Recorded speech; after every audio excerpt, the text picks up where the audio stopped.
in this exercise that we're about to do here, which is looking for teams who won their divisions last year that might regress all the way down to last place this upcoming season. NFL first to worst. Now, we did worst to first in the last hour. PJ came up with the Chicago Bears as his team. I came up with the Tennessee Titans as my team that I would bet to go from worst to first and win their division. But this one, though, the inverse, first to worst, I think a little bit more difficult. And the teams that we have at our disposal, the 8 division winners from 2024, you have the Buffalo Bills in the East, AFC East, the Baltimore Ravens in the AFC North, Houston Texans in the AFC South, the Kansas City Chiefs in the AFC West, the Philadelphia Eagles in the NFC East, the Detroit Lions in the NFC North, the Tampa Bay Buccaneers in the NFC South, and the Los Angeles Rams in the NFC West. First word to you, PJ, your first to worst candidate in the NFL, which happens. We just saw it happen last year with the San Francisco 49ers. You know, when we did this exercise and we were going worst to first, I told you the Bears would probably be my pick. I think if I had to make like a smart play, I would stay in that division and take the Lions. Like, I think there's a chance where those two teams could flip-flop this season, Femi, where the Bears win the division and the Lions fade all the way to last place. I've never bought into Jared Goff like being a top 10 quarterback, or I really think it was a product of Ben Johnson. I think he was that good at what he did and what the Lions surrounded him with, having one of the top offensive lines in football, having that 1-2 punch at running back, Amon-Ra, Jameson Williams, and they obviously still have a lot of those guys there.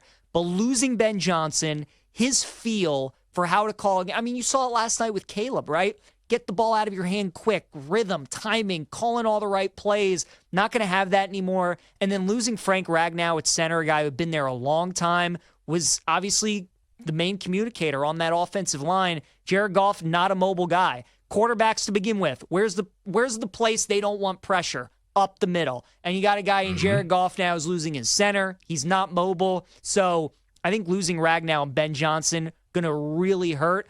And then we all want to talk about how the Lions are losing both coordinators, Johnson and Aaron Glenn, but also the guys that those two guys brought with them to the Jets and the Bears. So they're losing about 8 coaches, Femi, and we're really going to find out how good of a coach Dan Campbell is. But I think there's a chance that this Lions team could finish in last place because also the schedule for Detroit, oh my goodness. Listen to the road schedule that the Lions have, right? Obviously all the divisional opponents that they have to play on the road this season. How about on the road at Baltimore, on the road at Kansas City, on the road at Philly, on the road at Washington, the Rams as well. Those are the teams, Femi, that they have to play on the road outside of the divisional opponents. Those are their 8 road games. After playing 3 outdoor games last year, they got to play 6 this year.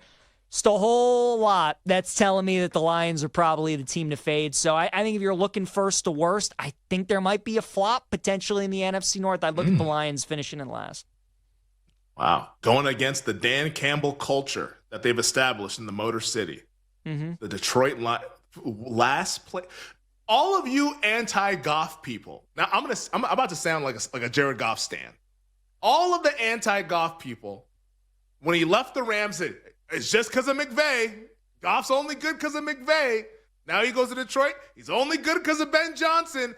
Is he just the luckiest man on earth that he gets the best play callers to coach him? You think so? Yeah, I do. So? I do. I do. You don't think so I actually think, yes, does he benefit from playing for those guys? Definitely. But, he was the number 1 overall pick. We're acting like this guy was like some street free agent that just happened to be playing with Bill Walsh Jr. and Bill Walsh III.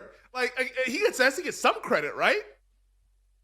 Not as much as he's getting right now. I don't buy it. Let me ask you this. Would you rather have Jared Goff or would you rather have your guy Dak Prescott? Honestly, who would you rather have? Honestly, I honestly think it's a wash. And honestly, I'll say this out loud, and I might sound crazy. I've at least seen Jared Goff play well in multiple playoff games. I'll say that. Jared Goff has won an NFC title game in New Orleans. Jared Goff has been to... Dak Prescott can't get to the damn NFC title game. What are we talking about here? It's not that big of a gap, I think.